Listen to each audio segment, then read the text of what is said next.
Assalamualaikum warahmatullahi wabarakatuh. Yang saya hormati Bapak Rasidi MPD selaku dosen mata kuliah pengelolaan UKS. Di sini saya akan menjelaskan pedoman pembinaan dan pengembangan UKS.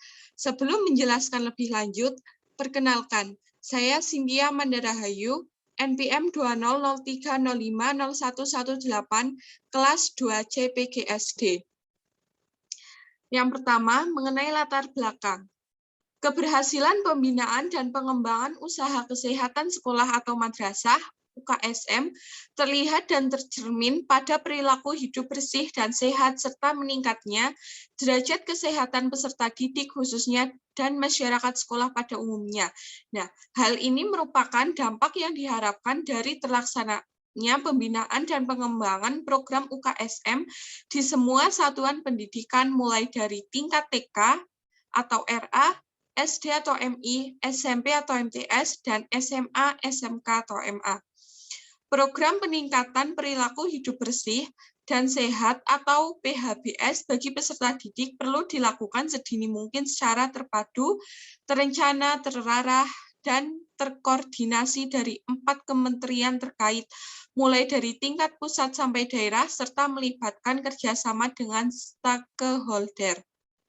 Nah, di sini siapa saja yang menjadi sasaran, yaitu tim pembina UKSM dan tim pelaksana UKSM di sekolah atau madrasah, baik negeri maupun swasta.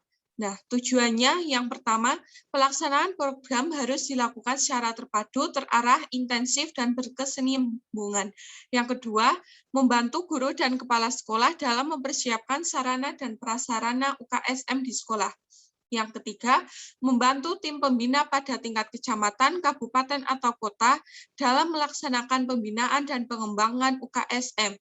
Ruang lingkup TP UKSM dalam pembinaan dan pengembangan UKSM secara berjenjang. Yang kedua, tim pelaksana UKSM dalam mengimplementasikan trias UKSM di sekolah. Nah, berbagi informasi tentang UKSM. Yang pertama, sejarah perkembangan UKS. Usaha kesehatan sekolah dirintis sejak tahun 1956 melalui pilot project di Jakarta dan Bekasi yang merupakan kerjasama antara Departemen Kesehatan, Departemen Pendidikan dan Kebudayaan, dan Departemen Dalam Negeri. Dalam tahun 1980 ditingkatkan menjadi keputusan bersama antara Depdikbud dan Depkes tentang kelompok kerja UKS. Untuk mencapai pemantapan dan pembinaan secara terpadu, ditetapkan surat keputusan bersama antara Mendikbud, Menkes, Mendagri, dan Menak tanggal 3 September 1980.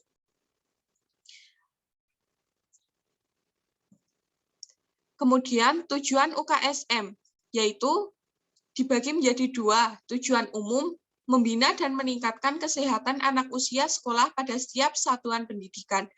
Yang kedua ada tujuan khusus, meningkatkan sikap dan keterampilan untuk melaksanakan pola hidup bersih dan sehat, serta berpartisipasi aktif di dalam usaha peningkatan kesehatan. Siapa yang menjadi sasaran UKSM?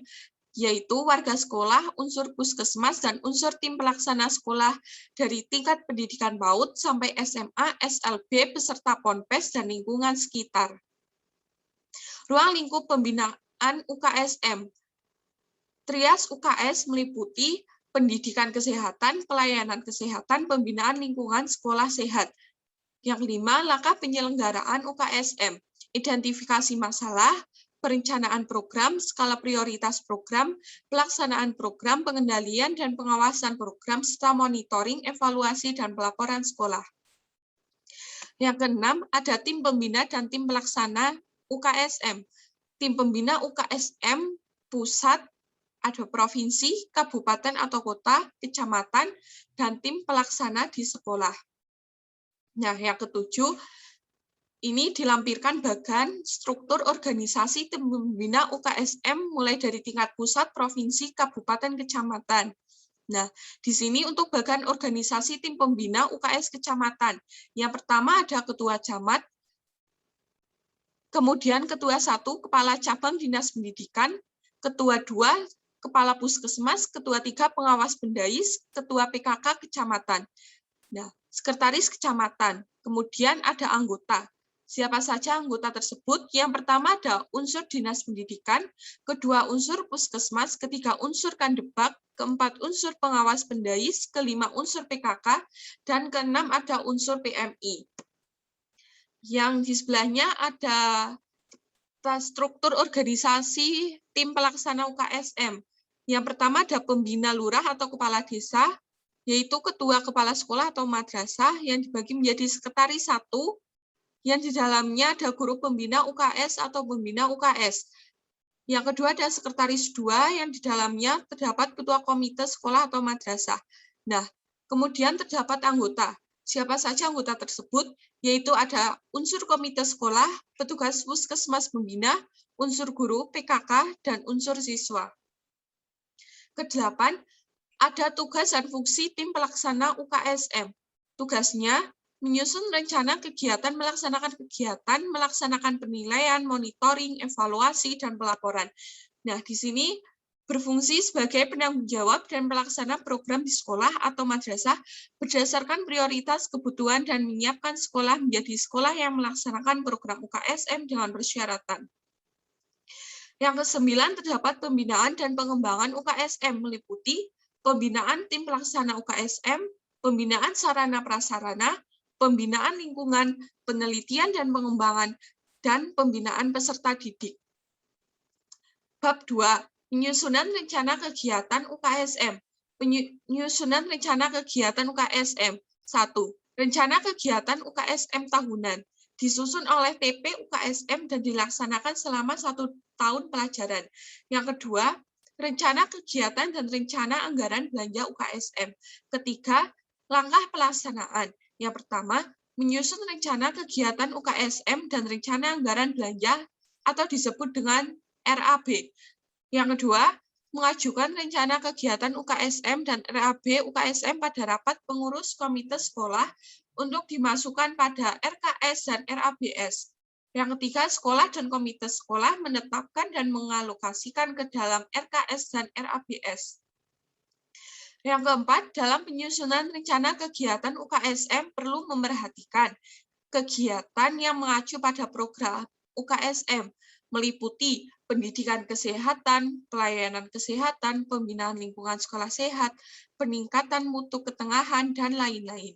Kemudian, jenis kegiatan. Nah, kegiatan rutin dan sudah baku, kegiatan tambahan. Waktu pelaksanaan kegiatan disesuaikan dengan dengan kalender pendidikan, tidak mengganggu proses belajar mengajar dan tidak dilaksanakan pada masa ujian. Dan terakhir, ada dana kegiatan. Kemudian B, tugas dan tanggung jawab 4 kementerian. Yang pertama, Kemenak, yaitu menetapkan kebijakan teknis dalam pembinaan dan pengembangan UKSM, merumuskan dan menyusun NSPK UKSM, membantu pelaksanaan penjaringan kesehatan, pengadaan sarana dan prasarana. Kemudian yang kedua, tugas dan tanggung jawab Kemendagri. Apa saja itu? Yang pertama, memfasilitasi penyusunan NSPK program UKSM, mendorong perda tentang penyelenggaraan UKSM, mendorong mengalokasikan pembiayaan pelaksanaan UKSM. Kemudian yang ketiga ada Kemendikbud.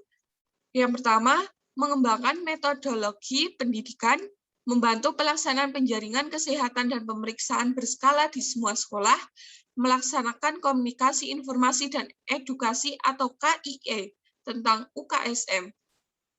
Yang keempat, Kemenkes, yaitu meningkatkan akses terhadap media KIE, pedoman, dan buku-buku tentang materi kesehatan, meningkatkan kapasitas tenaga kesehatan, memonitor agar penjaringan kesehatan oleh tenaga kesehatan dapat terlaksana dengan baik. Kemudian C, ada tugas TP UKS Provinsi. Apa saja tugas tersebut? Yaitu menyusun rencana kerja pembinaan dan pengembangan UKSM, menyusun petunjuk pelaksanaan UKSM, melaksanakan MONEF, membuat laporan berskala, melaksanakan ketatausahaan TP UKSM, melaksanakan rakerda UKSM provinsi, melaksanakan program pembinaan dan pengembangan UKSM, dan menjalin hubungan kerjasama dengan LS, pihak swasta, dan LSM. Kemudian ada tugas TP Kabupaten atau Kota. Apa saja itu? Yaitu menyusun rencana kerja pembinaan dan pengembangan UKSM, menyusun petunjuk teknis UKSM, membuat laporan berskala, melaksanakan ketatausahaan TP UKSM, melaksanakan rakerda UKSM Kabupaten atau Kota. Kemudian tugas TP UKS Kecamatan, yaitu menyusun rencana kerja pembinaan dan pengembangan UKSM, membina dan melaksanakan UKSM, mensosialisasikan kebijakan kepembinaan dan pengembangan UKSM, dan lain sebagainya. Nah, di sini untuk bab 3 ada pelaksanaan trias UKS. Yang pertama, trias tersebut pendidikan kesehatan, yaitu bimbingan kesehatan yang meliputi seluruh aspek kesehatan pribadi, seperti fisik, mental, sosial. Nah, melalui kegiatan kurikuler dan ekstrakurikuler. Yang kedua, terdapat pelayanan kesehatan. Nah, pelayanan kesehatan di sini sebagai upaya peningkatan kesehatan atau promotif, pencegahan atau preventif, pengobatan atau kuratif, dan pemulihan atau rehabilitas kepada siswa dan lingkungannya. Kemudian yang terakhir ada pembinaan lingkungan sekolah sehat. Nah, di sini pembinaan lingkungan sekolah sehat meliputi 7K, pemeliharaan sehat lingkungan, seperti bebas narkoba, bebas asap rokok, dan bebas pornografi. Nah, di sini dilampirkan bab 4 mengenai monitoring dan evaluasi dan pelaporan. Nah, di sini yang pertama terdapat ruang belajar kelas, hambatan yang dialami seperti apa gitu ya, dan sebagainya. Kemudian mengenai tersebut ada unsur-unsur yang dievaluasi. Apa saja itu? Yang pertama perubahan tingkat pengetahuan, perubahan sikap dan penghayatan terhadap prinsip dan pola hidup bersih dan sehat, perubahan tingkah laku kebiasaan hidup sehari-hari, dan PKHS atau pendidikan keterampilan hidup sehat, kemampuan hidup sehat dan derajat kesehatan yang meningkat pada peserta didik, perubahan keadaan lingkungan 7K, tingkat keberhasilan maupun ketidak keberhasilan pembinaan dan pengelolaan UKSM. Yang kelima ada bab 5 yaitu mengenai indikator keberhasilan. Indikator keberhasilan ini meliputi input, output, dampak. Nah, kemudian akan terwujudnya UKSM. Nah, apa saja indikator input tersebut? Yaitu mengenai SKTP UKS, rencana kegiatan, RAB UKSM, peran komite sekolah, peran masyarakat dan PKK, dan peran puskesmas. Kemudian ada indikator output, yaitu terlaksananya trias UKS, tersedianya surplas, tersedianya air bersih dan kambing sehat, penerapan BHBS, tersedianya tempat cuci tangan dan air mengalir, ventilasi pencahayaan, bebas jentik nyamuk, rapat tim pelaksana, dan lain sebagainya.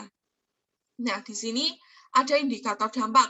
Apa saja? Yaitu seperti meningkatnya PHBS, meningkatnya derajat kesehatan peserta didik, meningkatnya pengetahuan dan sikap peserta didik tentang hidup sehat, dan meningkatnya partisipasi masyarakat dan PKK terhadap UKSM. Ya, terima kasih. Demikian, jika ada tutur kata yang kurang berkenan, mohon dimaafkan. Wassalamualaikum warahmatullahi wabarakatuh.